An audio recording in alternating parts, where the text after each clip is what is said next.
Hey gang, and welcome to your very first step in becoming an HTML and CSS ninja.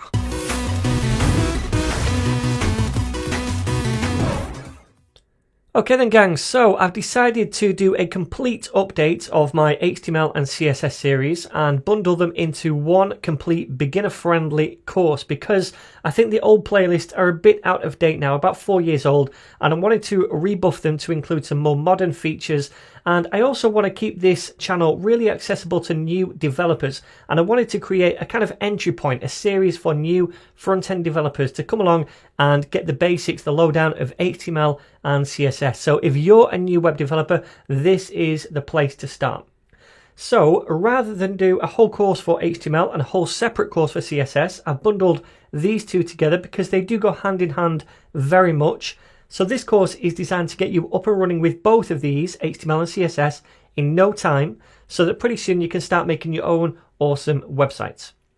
So then, in this course, we're going to be working from the ground up, and I presume that you don't have any, or you have at least very little experience with coding. So we're going to cover all of the basics from the start, what HTML and CSS actually are, and I'm also going to show you how to set up a development environment on your computer. I'm going to show you how to make your first HTML web page and also how to make that web page look awesome with CSS. Now, we're also going to be talking about newer, more modern HTML5 features to bring your code up into the present day, and we're going to be touching on responsive mobile design as well. And then finally, we're going to bundle everything together that we've learned to make a web project from scratch. And that project is going to look something like this. It's called Mario Club and features Mario over here. And it's a nice, modern, simple website, uses loads of different HTML features, loads of different CSS features as well, and it's also fully responsive, so it looks pretty good on mobile screens as well as larger screens. So we're going to be putting everything together that we learn throughout this course into this final project over here. So without further ado, let's dive right in. Okay then, so before we start to code anything whatsoever, I just want to take a few minutes to talk about what HTML actually is and also what CSS is, just so we've got a vague overview of what these two things are before we dive into the code. So HTML, first of all, it stands for Hypertext Markup Language, HTML, that's where we get the name from, and it's a markup language, not a programming language. So we use HTML to structure content on a web page, things like text, images and forms and all that kind of jazz. And we do that by using what's known as HTML tags. Now, tags represent different types of content or information on a web page. For example, we'd have a certain tag for an image, a certain tag for a form or paragraph text, etc. Now, you might also hear these being described as HTML elements, but they are pretty much one and the same thing. Now, if we take a look at some sample tags, we can see some of them, like the paragraph tag, they have an opening tag and a closing tag with some information in between them. So that's the opening and closing. Same with the anchor tag. These are for links, opening and closing. And the closing tag has this / before the letter that represents that tag. Now, a lot of tags use this opening and closing tag structure, but some of them just have one tag. For example, the image tag right here. Now, don't worry about remembering all of these different tags at the minute. We're going to do all of that later on. I'm just giving you a quick overview. So imagine this is the HTML content that makes up a part of a web page. If we were to view that in a browser, it could look something like this. So the paragraph text is rendered at the top like that. The link is right here and the image is at the bottom. So when we view a web page in a browser, it's just an HTML file that we're viewing. So we use these different kinds of tags inside that HTML file to tell the browser what type of content we want each part of the document to be and the order that it should be in. Then the browser renders that HTML content into a viewable web page that we can browse online. So HTML is the core language that provides the backbone of a website, and it's all to do with how we structure content using these different types of tags. Now, CSS is the second part of the puzzle when it comes to building websites or web pages, and it stands for Cascading Style Sheets. Now, we'll talk about why it's called this later on, But essentially, CSS is a separate language that goes hand in hand with HTML. And what we do is use CSS to style our web page and make them look even better. So HTML alone just structures the content that we want to show on a web page, but CSS is what makes that content look better. So we'd use CSS in conjunction with an HTML file to tell the browser things like what color different bits of content on a page should be, or what font size the different headings or paragraph text should be, whether something should be on the left or the right of the page, or maybe what the background image of the web page should be.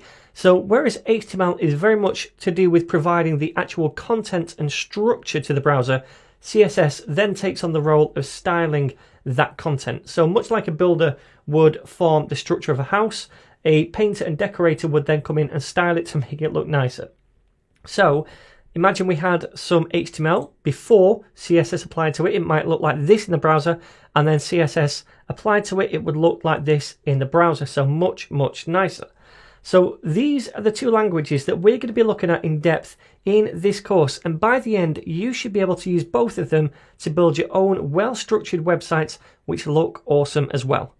Okay then gang, so the first thing we need to do before we write any code is to set up a local development environment to work with. And by that, I generally mean just have a good text editor to code in and a modern browser to preview your work in. So there's loads of different text editors that you can use for web development. And which one you use is down to your preference and your preference alone. There is no right or wrong text editor to use. I like this one at the minute, Visual Studio Code, but I do flip between different ones when I feel like it. But this one is completely free for Windows or Mac, and it comes with a load of nice packages as well that we can install to make coding easier. So that's what I'll be using. And if you want to follow along exactly like I do and use the packages that I do as well, and I would advise you to do that if you're a beginner, then go ahead and download this right here. To get it, you just need to go to code.visualstudio.com. The link is going to be down below. But if you don't want to download this, you could also use a different text editor. Sublime is a popular one, which is also free. Well, the preview version is free, and then it asks you to buy it after a while. So you can get that right here at sublimetext.com. The link to that is going to be down below as well. Another good one is Atom. I used to use this, but I found that it started to get a bit slow on startup. But again, it's a really nice, clean text editor that you can install packages for. So if you want to download that, go to atom.io and grab it right here. Or if you prefer a no-frills approach, you could even use something like Notepad++. I know a lot of people that still use something like that. There's nothing wrong with this. I prefer to have all of the extras in a text editor, which is why I go for something like this, VS Code. So choose your text editor. Doesn't really matter which one for now. They're all going to work the same, but I am going to be using a couple of packages inside Visual Studio Code. So again, if you want to follow along exactly with me, make sure you get this one right here. So secondly, you'll want a good modern browser to preview all of your work in. I personally think that Google Chrome is the best one to develop in and to preview your work in. So if you want to download that, go to google.com/Chrome. It's also going to come with a load of developer tools that we're going to talk about later on as well. So again, if you want to follow along exactly with me, make sure you download this. Okay then, so once you've downloaded and installed your text editor, boot it up and it's going to look something like this. This is Visual Studio Code. If you're opening it for the first time, then you probably will see some kind of welcome screen, which you can cross off, that's fine. If you're using a different text editor, it's going to look something like this with a file tree on the left over here and the coding window on the right.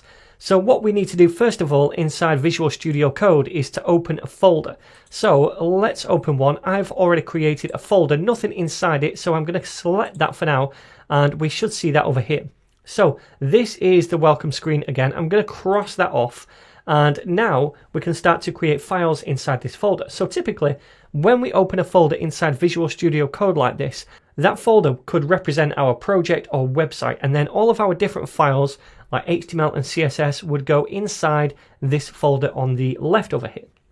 So the first thing I'm going to do is create a new file. Now we can do that in two ways. Either click on this thing right here, this new file icon, or right click and go to new file. And I'm going to call this index .html. So when we create an HTML page, it has to end in this extension .html. That kind of defines it as an HTML file. Now, it's always a good idea as well to call your homepage HTML file index.html, and that's because when you navigate to a website such as mywebsite.com, it's going to look in the root directory for an index.html file, and if it exists, it's going to serve that up to the browser. So this is kind of like the default homepage file name, if you like.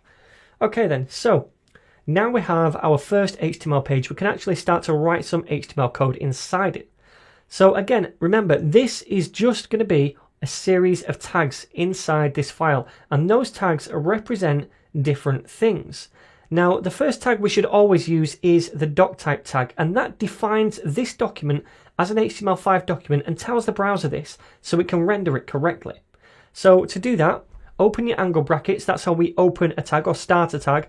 Then we want an exclamation mark and then doc type and then HTML.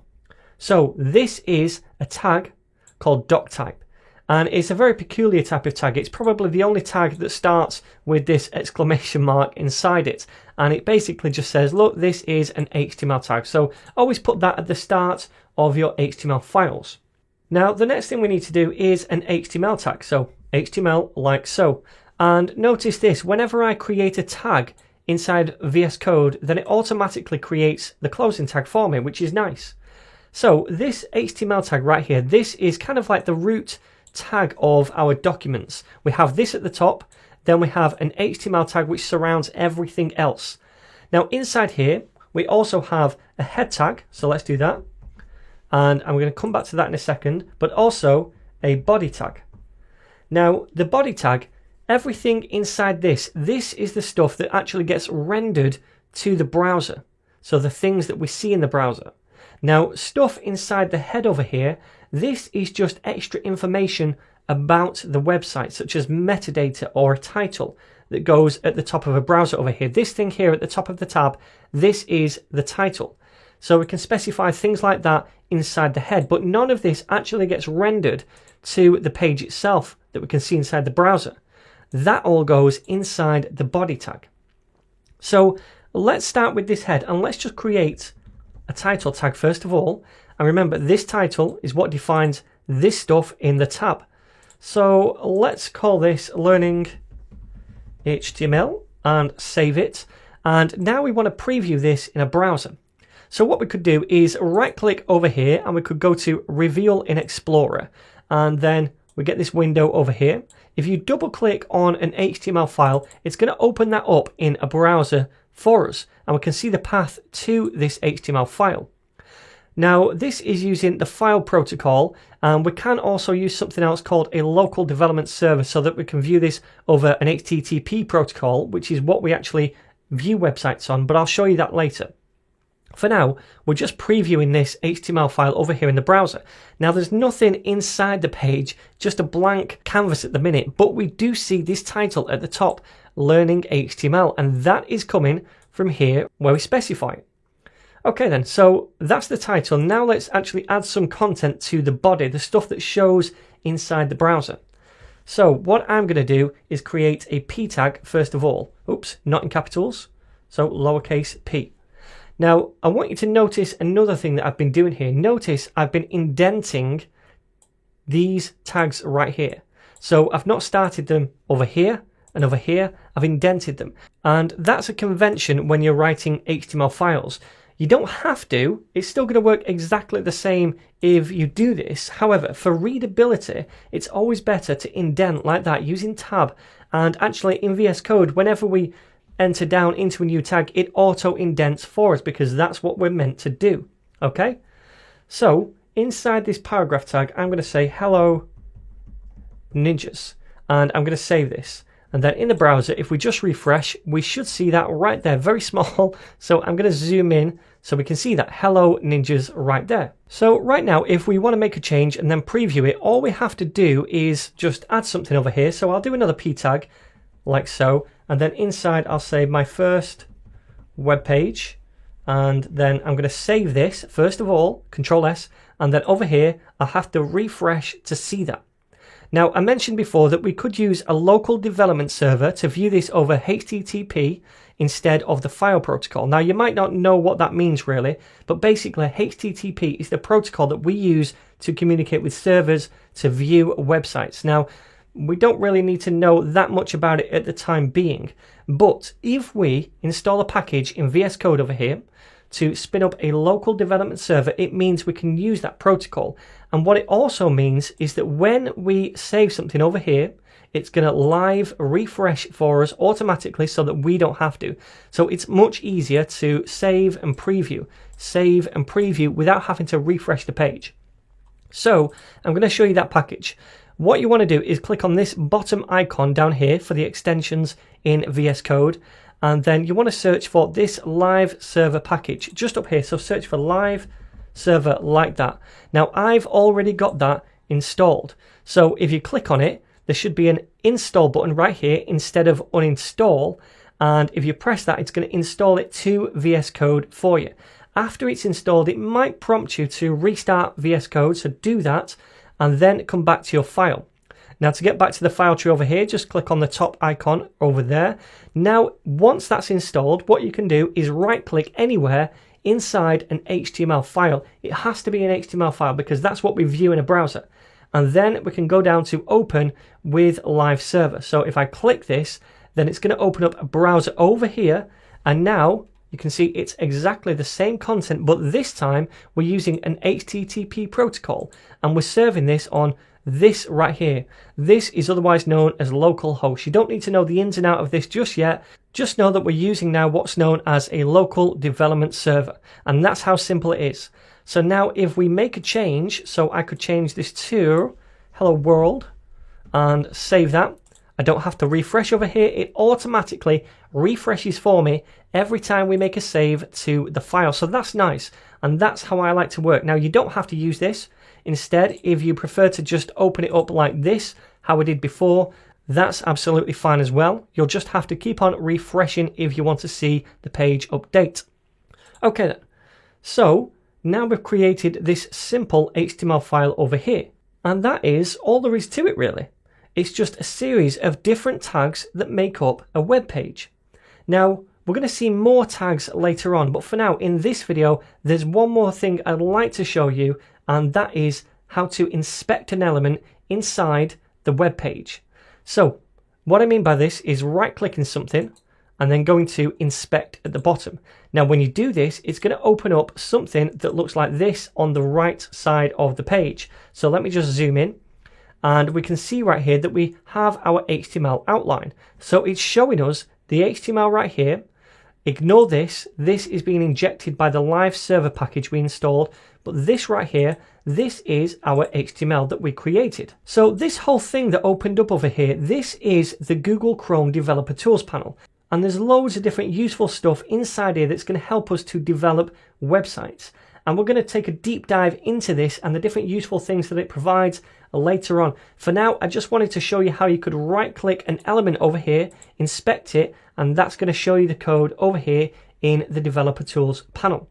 For example, if I open a new tab now and go to the netninja.co.uk and right click, go to inspect, then I can see how this code is made. So if I'm ever wondering on a website how they've done something or how they've coded something, I can just right click that element and I can see how they've created that HTML code right here.